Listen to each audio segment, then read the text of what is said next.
আসসালামু আলাইকুম প্রিয় অষ্টম শ্রেণীর শিক্ষার্থীরা, আশা করি তোমরা ভালো আছো। নতুন আরো একটি ভিডিও টিউটোরিয়ালে তোমাদেরকে স্বাগতম। আজকের টিউটোরিয়ালে আলোচনা করা হবে তোমাদের 11তম অধ্যায়ের 9 নম্বর কোশ্চেনটি, মোস্ট ইম্পর্টেন্ট একটি অংশ। আশা করি সহজে বুঝতে পারবে। এখানে বলে দেওয়া আছে 25 জন শিক্ষার্থীর বার্ষিক পরীক্ষায় প্রাপ্ত নম্বর, অর্থাৎ বার্ষিক পরীক্ষায় প্রাপ্ত নম্বরগুলো এখানে নিচে দিয়ে দেওয়া আছে। এই যে তথ্যগুলো এখানে, এইটা হচ্ছে তোমার এই 25 জন শিক্ষার্থীর তথ্য। তো আমরা একটু পরে দেখে নেব। ক নম্বর কোশ্চেন দেখি। প্রাপ্ত সারণী লক্ষ্য করো, প্রাপ্ত সারণীর লক্ষ্য করো, প্রাপ্ত নম্বরের এই সরাসরি গড় নির্ণয় করতে বলছে। এটা একটা খুবই সিম্পল একটি বিষয়। আসো এই ক নম্বর কোশ্চেনটা সলভ করতেছি। ক নম্বর কোশ্চেন সলভ করার জন্য আমরা চেষ্টা করব এই মানগুলো সবগুলো রাখার জন্য। তোমরা না বুঝলে কথা বলবে। দেখো সরাসরি গড় নির্ণয়ের জন্য এখানে দেখো n এর মান হচ্ছে 25, অর্থাৎ 25 জন শিক্ষার্থী বলছিল। এই যে টোটাল নাম্বারটা, এটা 25 জন শিক্ষার্থী, তাছাড়া প্রশ্ন এটাই দেওয়া ছিল। এবং x1 মানে প্রথমটা দেখো এই 72, x2 মানে হচ্ছে 85, x3 মানে হচ্ছে 78, অর্থাৎ এইভাবে 3, এইভাবে আপ টু আমি xn মানে x25 পর্যন্ত আমরা যোগ করব। লক্ষ্য করো এই লাস্ট xn বা লাস্ট যে সংখ্যাটা, এটা হচ্ছে তোমার 71। এভাবে সাজিয়ে লিখতে পারো, অথবা সরাসরি গড় যোগ বিয়োগ করেও করতে পারো। তো এখানে গাণিতিক গড় হবে, মানে গাণিতিক গড় x বার হবে এই 1/n দ্বারা প্রকাশ করা হয়। 1/n এই সামেশন অফ এই 1 থেকে শুরু করে n পর্যন্ত। যেহেতু আমি n পর্যন্ত লাস্ট মান এই 71টা xn, আমরা এটা নির্ণয় করব। তো এটা হচ্ছে সূত্র, আমরা সূত্র দিয়ে প্রকাশ করবই। তো তার আগে আমরা আমাদের মতো করে একবার দেখাচ্ছি। এখানে দেখো এই যে নাম্বারটা হবে, এটা হবে, আমরা একটু দেখাচ্ছি দ্বিতীয় লাইনটা। অর্থাৎ এই দেখো প্রথমে হচ্ছে x1 মানে হচ্ছে এই 72, তারপর হচ্ছে 85, তারপর হচ্ছে 78, তারপর ডট ডট দিয়ে 71 ডিভাইডেড বাই 25। তো এটা আমি শর্টকাট দেখিয়েছি, তো তোমরা তো পরীক্ষাতে শর্টকাট দেখালে হবে না, তা তোমরা বুঝতে পারতেছো। তো আমি তাও তোমাদেরকে, আমি চাইনে বড় করতে, তাও একটু বড় করে দেখাচ্ছি। তো দেখো এই যে মানটা এখানে আছে, এই সবগুলো মান আমি একটু তোমাদের সুবিধার্থে টোটাল মানটাকে একটু কাউন্ট করতেছে। দেখো এখানে আছে তোমার এই 72, আমি চেক করতেছি। প্রথম ধরো এই 72 দেওয়া আছে 72, তারপর দেওয়া আছে 85, তারপর দেওয়া আছে তোমার 78, তারপর দেওয়া আছে তোমার এই 84। এই সবগুলো মানে একসাথে লিখে ভাগ করে ফেলবা। আশা করি বুঝতে পারছো।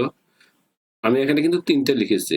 তোমরা কি করবা, এই 78 এর পরে কত আছে এই 84, আমি ডট ডট দিয়েছি মানে বোঝানোর জন্য। তারপর 78, আবার 78 আসবে, তারপর আছে তোমার কত 75, দেখো এখানে এই 75 লিখবে, তারপর এইভাবে লিখতে লিখতে লিখতে লিখতে লাস্টে এই যে 71 লিখবে। 71 হয় 25টি পদ। তো আমি এটা শর্ট করেছি, তোমরা শর্ট করবে না, তোমরা একটু ভেঙেই লিখবে। তো লাস্টে আমরা যোগ করার পর সবগুলো মান যদি কাউন্ট করি, তা কাউন্ট করলে আমার মানটা হচ্ছে এই 1875। অর্থাৎ তোমরা এই মানগুলো সবগুলো যোগ করবা, যেমন 72, 75, 78, এই সবগুলো মাঝখানে যোগ দিবা। সবগুলো মাঝখানে তুমি যোগ দিবা। এই যোগ করলেই দেখবা এখানে এই যে সবগুলো যদি আমি যোগ করি, তো আমি ওইখানে দেখাই নাই কারণ আমার এখানে এত বড় জায়গা সংকুলন হবে না, তাই এটা দেখাচ্ছি না। এই সবগুলো যদি যোগ করি, সবগুলো যোগ করলাম মান হচ্ছে কত এই 1875। এইটাই আমরা এখানে যোগ করে লিখলাম। জাস্ট এখানে একটু সিম্পল ভাবে দুই একটা ডট ডট দিয়ে লিখিয়েছি। তোমরা সবটা কিন্তু যোগ করবে, এই সবটা যোগ করবে, তখন তোমরা সহজেই পারবে। তো এটাকে আমরা 25 দ্বারা ভাগ করেছি, আশা করি বুঝতে পারছো। অর্থাৎ এই যে মানটা দিয়ে দেওয়া আছে, সবটাকে যোগ করলে হচ্ছে 1875। সেই 1875কে তোমরা ভাগ করবে 25 দ্বারা। আশা করি তোমরা এটা বুঝতে পারছো।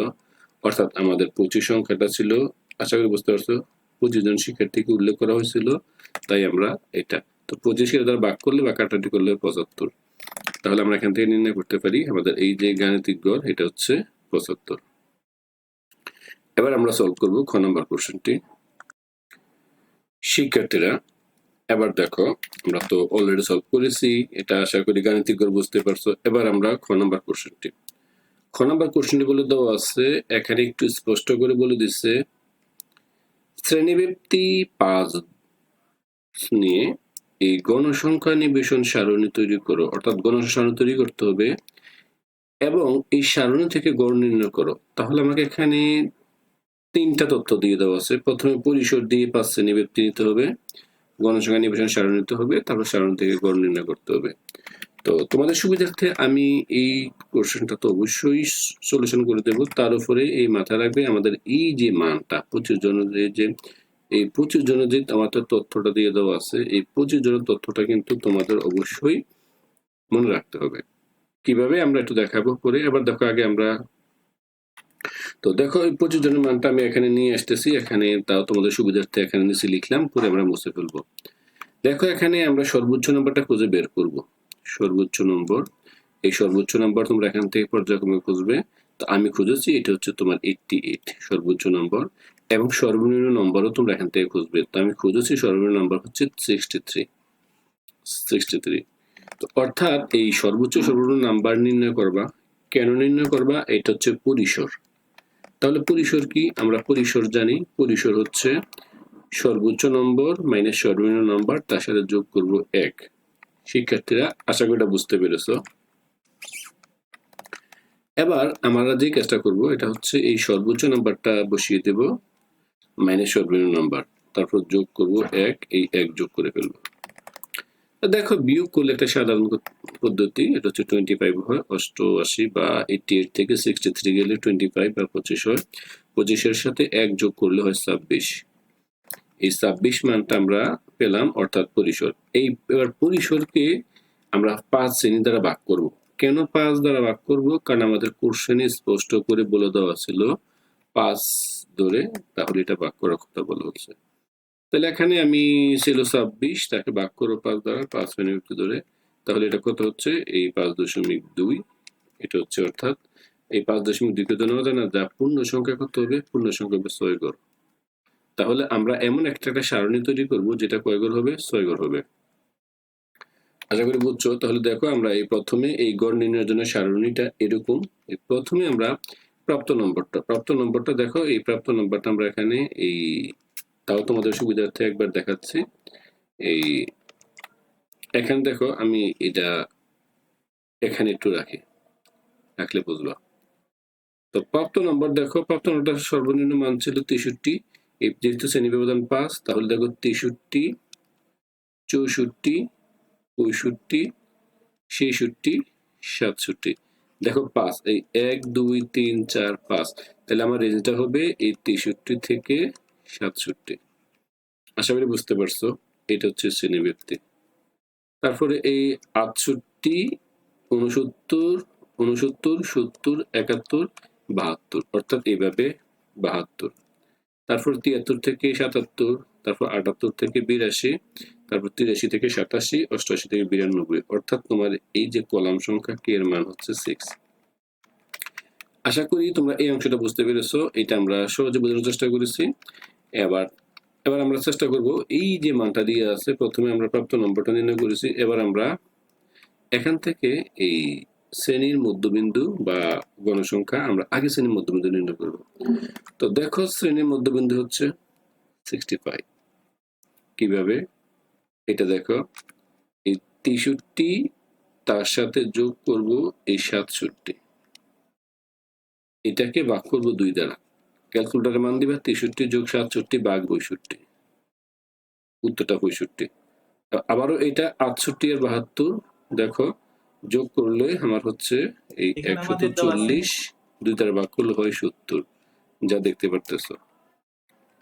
এই দুইটার মধ্যবিন্দু এটা, এই দুইটা মধ্যবিন্দু 85, এই দুইটা মধ্যবিন্দু সরি এটার 80, এটা 85, আর 78 থেকে 92 মান হচ্ছে 90। তাহলে আমরা এইভাবে শ্রেণীর মধ্যবিন্দু আমরা ক্রমান্বয়ে দিয়ে দেব। শিক্ষার্থীরা আশা করি এই যে তথ্যগুলো তোমরা সহজে বুঝতে পেরেছো। এই তথ্যগুলো যদি আমরা না দিই, শ্রেণীর মধ্যবিন্দু না দিলে আমরা এই গড় নির্ণয় করতে পারবো না। তো এবার দেখো, এবার আমাদের কাজটা হচ্ছে এই গণসংখ্যা, যেটা গণসংখ্যা বা টালি, এটা আমরা কিভাবে ফাইন্ড আউট করবো। দেখো আমি একটু এখানে দেখাচ্ছি, এখানে টালিটা কিভাবে নিয়ে এসেছি।